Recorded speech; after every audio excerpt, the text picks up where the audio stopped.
10 of the best places to visit in Alaska in 2025. This is a state I've never seen before, but whenever I do think Alaska, I think of a certain movie called 30 Days of Night. If you've ever seen it, you know why it's terrifying. Either way, this is my first time really seeing around the state what it's got to offer. It's going to be interesting. Very interested by Alaska. Alaska is enormous as well. I'm pretty sure it's absolutely huge, so let's go. The natural beauty and scale of Alaska is difficult to convey if you've never been there. A visual treat awaits. See, whenever I think of Alaska, I don't think this. I feel like the whole world has taught us to believe that Alaska is just ice, man. That's it. With glaciers bigger than many US states. So wait a minute, what did you say? Did you say some glaciers are bigger than some states? With glaciers bigger than many US states. What? You'll never see everything in just the one trip. In this video, we're going to be taking a look at the top 10 best places to go in Alaska. Yo, is that true though? How the bloody hell is that supposed to be true? A glacier is bigger than a US state? And just wait till you see the number one that we're going to be showing in this video.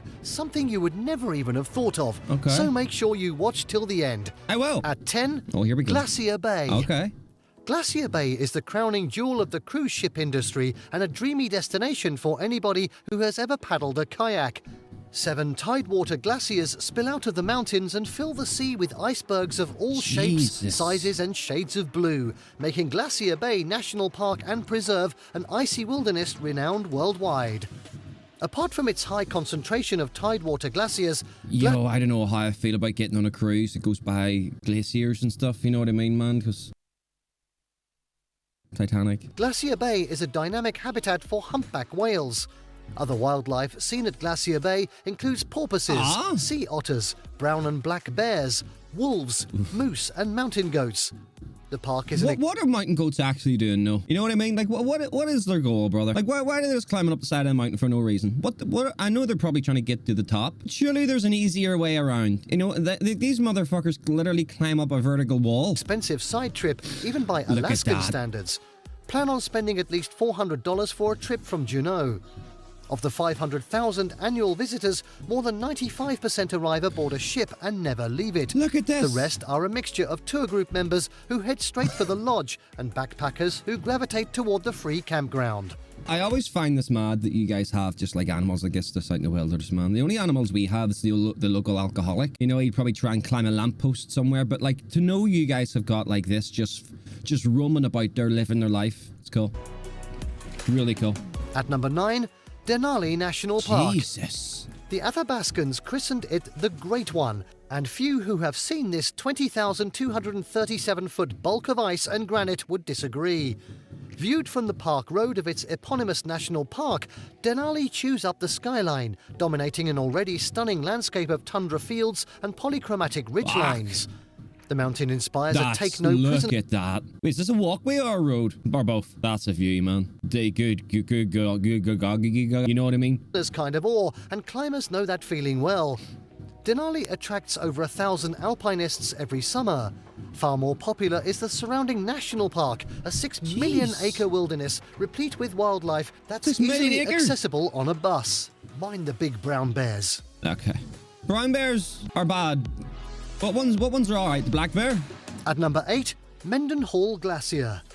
Glaciers are often discussed with a linguistic flourish. Noble ice, majestic mountains, or sublime grandeur. Beautiful. There's a reason onlookers raid dictionaries to describe their unique beauty. Places like the Mendenhall Glacier demand weak-kneed prose. Take a hike around this river of ice that tumbles out of the mountains.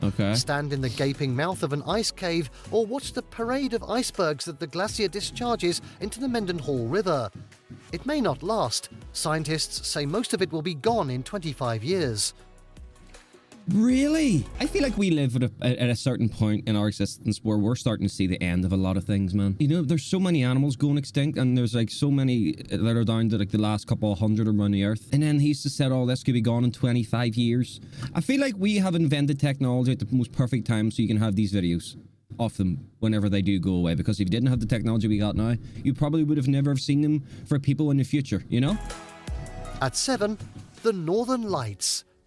Natural spectacles don't get much better than the surreal, solar-powered jig that is the Northern Lights. And while a good glossy photo can do the colours of the aurora justice, it simply can't capture the magic of a live performance. Starting in late August, Fairbanks is the undisputed capital with 200 shows a year. What? Whistle when the aurora is out, some locals say, and you can influence its movements. Look at that. See if you could ever pick where you... This might get a bit morbid. My bad. If you could ever pick where you wanted to die, I feel like I'd be lying butt naked on this glacier right here. Just looking out to that with all the colours. I don't think you'd disagree. Maybe have some shorts on or something so you're at least warm. You know what I mean? But when you're about to take your final breath, I feel like this would be a good thing to see. You know what I mean? Looks like it's the beginning of Lion King as well, you know? That's fucking cool. Next up at 6, it's the Kenai Fjords National Park.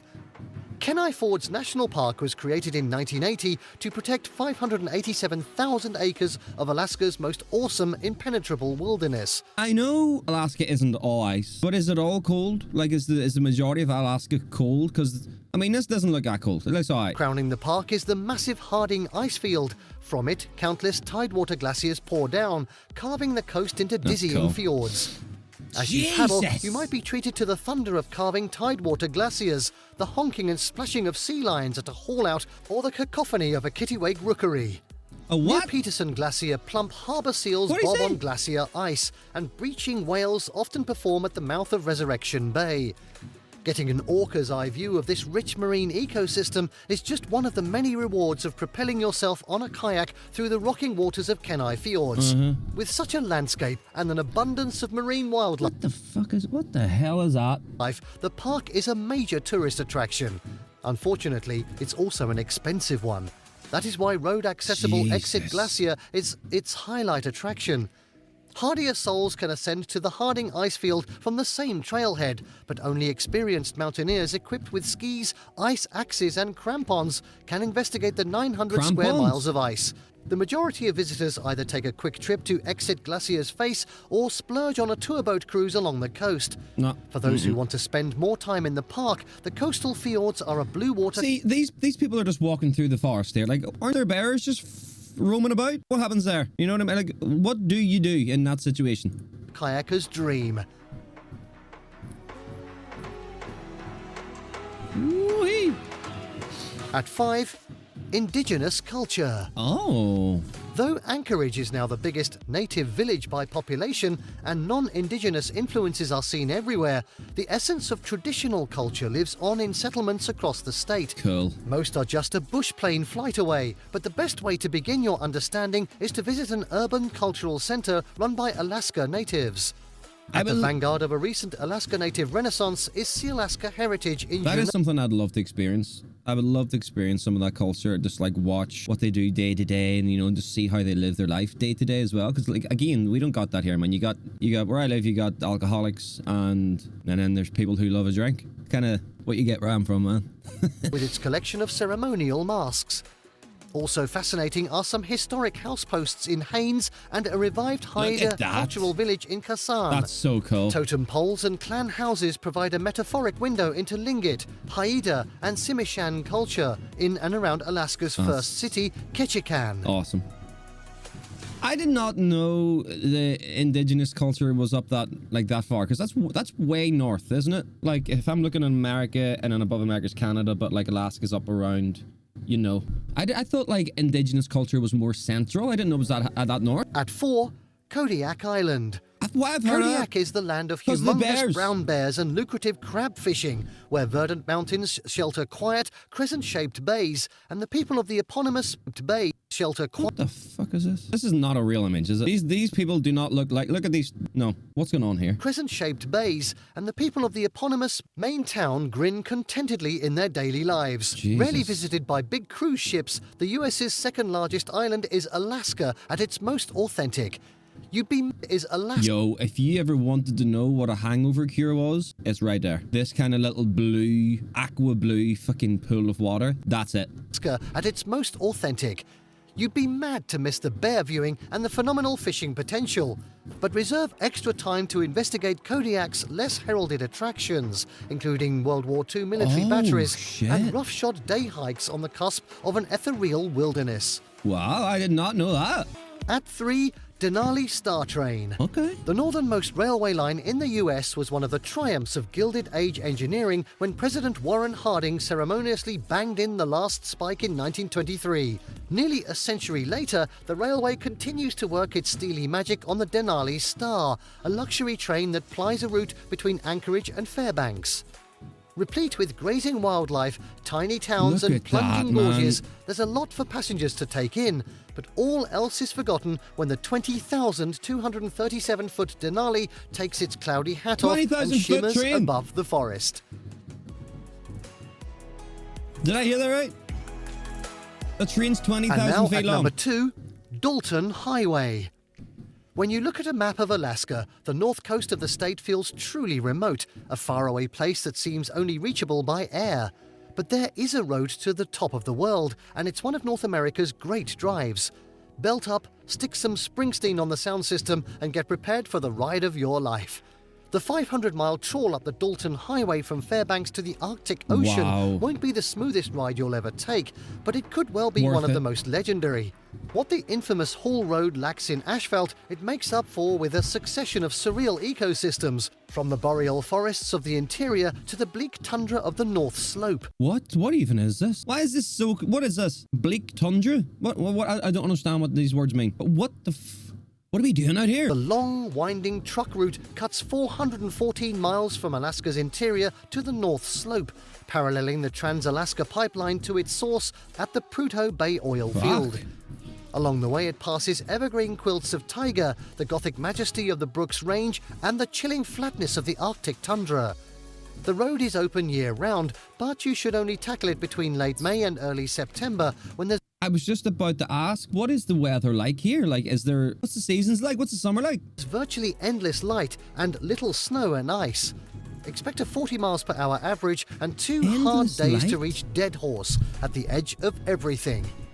Wait, I'm sorry. Hold on. Whoa. Why do I feel like this is the time where 30 Days of Night was based?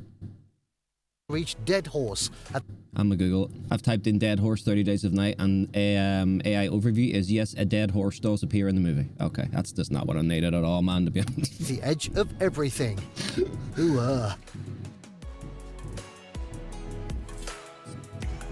Now I kind of want to know where it is set. Where is 30 Days of Night set? It's gonna say Alaska, innit? Barrow. Oh, it's set in Barrow. Well, there you go. Number 1, Anchorage. Once you realize that Anchorage isn't simply a big city on the edge of the wilderness, but rather a big city in the wilderness, it starts to make sense. The town manages to mingle hiking trails and traffic jams, small art galleries and big oil like no other city. Among big chain stores and mini-malls, there are more than 100 miles of city trails meandering in hidden greenbelts and a creek downtown where anglers line up to catch trophy salmon. Fill your days with a Awesome. visit to the Anchorage Museum, hikes, excellent restaurants tucked away in unassuming strip malls, and a climb to the summit of Flat Top Mountain. Strip mall? But also make time for an afternoon nap to renew your stamina. After all, Will it's do, hard bro. to go to bed when it's still light outside at 11 p.m. in June. A bolt of energy surges through downtown Anchorage on any given weekend evening in the summer. Pushcart vendors hawk sausages on 4th Avenue. love that. Horse-drawn carriages pick up passengers at Hotel Captain Cook. Frisbees glide through the air in Delaney Park, and a line out the door at Chilcoot Charlie's waits for the house band to metaphorically blow the roof away. Cool. What a spot. Jesus. That was absolutely sick. Well, Alaska's got a bit of everything. I knew it wasn't just going to be a lot of ice, but to see how much different stuff there is to go and see, that's crazy. Guys, where should I check out next? I'm loving seeing all different parts of different states. It's really cool. It's because I don't think I'd see them if you guys weren't recommending me them. A lot of you guys did recommend Alaska, so that's why I did this. So comment below, let me know what I should do next. But most of all, make sure to like, make sure to subscribe, and you have yourself a good day. Peace.